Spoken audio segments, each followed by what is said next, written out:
Bumawi sa kanilang laro ngayon si Justin Brownlee. Hindi lang ang personal best niya ang kanyang binura dahil maging ang season high sa PBA ay kanya din sinira. At ito ay kanyang ginawa mismo laban sa taong naunang may hawak ng record na yun na si Jordan Adams. 2 gabi pa lang ang nakakalipas.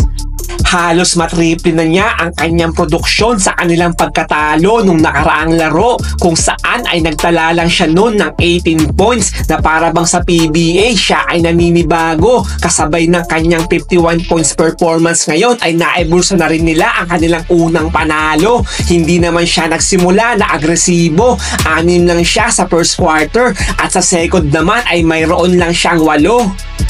Sinundan naman ni Japeth Aguilar ang kanyang magandang laro nung nakaraan ng isa na namang performance na pangmalakasan. Umiscore siya ngayon ng 21 points matapos na magtala siya ng 20 sa kanilang pagkatalo nung Sabado sa Elasto, habang nakabawi rin si RJ Abarientos ngayon na nagtala sa kanilang laban ng 13.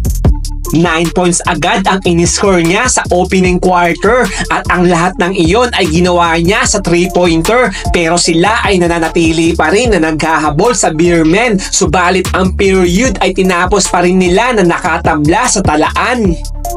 7 straight points ang ginawa ni Aguilar upang makuha nila ang abante pagdating ng 8 minuto sa second quarter na sinundan pa ni JB ng jumper para palakihin sa 8 ang kanilang distansya. Ngunit yun ay hindi rin nagtagal dahil sila naman ang hinapit bigla ng mga magsiserbesa. 7-0 ang naging sagot nila para maibaba ulit sa isa ang naglalayo sa kanilang 2 ng Hinebra.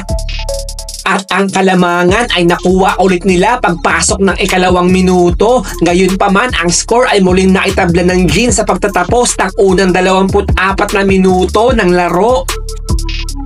19 points ang in-score ni JB sa ikatlong quarter upang pasiglahin ang kanilang opensa. Inumpisan niya ang kanilang rally sa unang bahagi para sila ay bahagyang makadistansya. Ang siyam ng unang 11 puntos ng Gin ay sa kanya nagmula, subalit hindi nila yon na ipagpatuloy hanggang dulo sapagkat ang SMB ay muling umarangkada sa likod ng pag-init bigla ni Jeron Teng na umiscore ng 8 magkakasunod. Sila ay pupunta sa final quarter na lamang ng 5. Pero ang Gin Kings ay nagsimula ulit mag-rally sa bungad ng fourth. 9-0 run ang kanilang ginawa para muling maitabla ang talaan at ang kalamangan ay inagaw muli ni Brownlee pagbalik sa timeout ng SMB. Ang abante ay sinigurado nila na hindi na maaagaw pa ng San Miguel kahit na sila ay hindi nakakalayo sa kanila hanggang sa huling 2 minuto ng laro.